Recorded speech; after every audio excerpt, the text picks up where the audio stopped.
Apo mbi ore bera tuore mbi ore per midore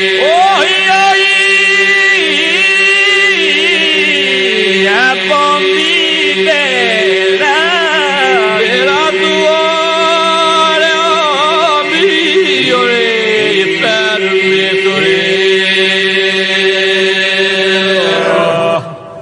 si tani edhe më para apo ndrinë mbi gra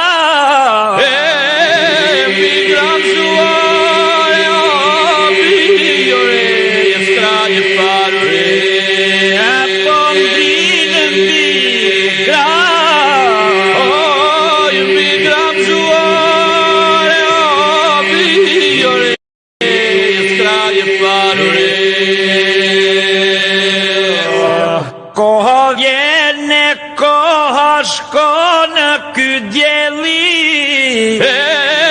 djeli more noi perdonore po ky ore djeli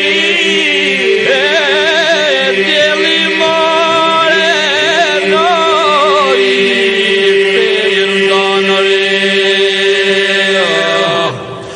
O delindritur çdo mëngjes apo rrit besi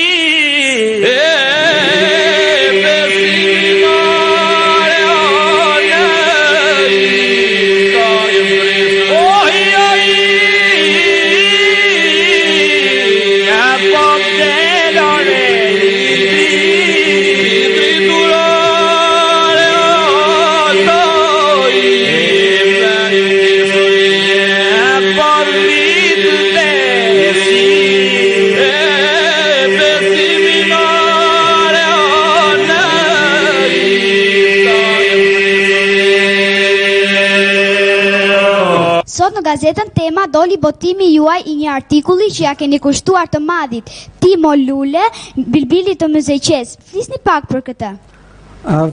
Gazeta Dita, një ndryshim. Në gazetën Dita, unë publicistikën e kam të vjetë shumë që nga viti 67, kam votuar dhe vazhdoj, nuk e kam ndërprer publicistikën.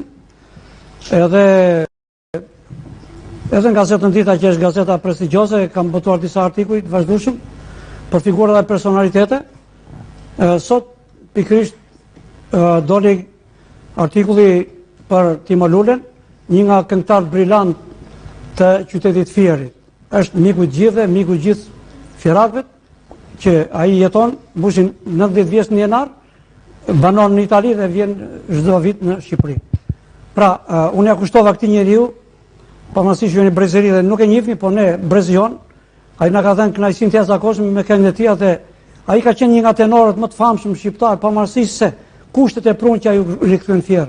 Që në vitin 46 ai ishte në ansambnin e shtetit të ushtrisë popullore dhe ishte krahas Gaço Çakos, mentor Xhemalit dhe shumë personaliteteve të tjera të këngës, të tenorëve. Kthehet në fier dhe ai jep një kontribut të shquar në fier procesin e këngës popullore qytetare fierake. Dhe ky ka merita të jashtëzakonshme për çuarjen e këngës në këto nivele që është kënga qytetare fierake.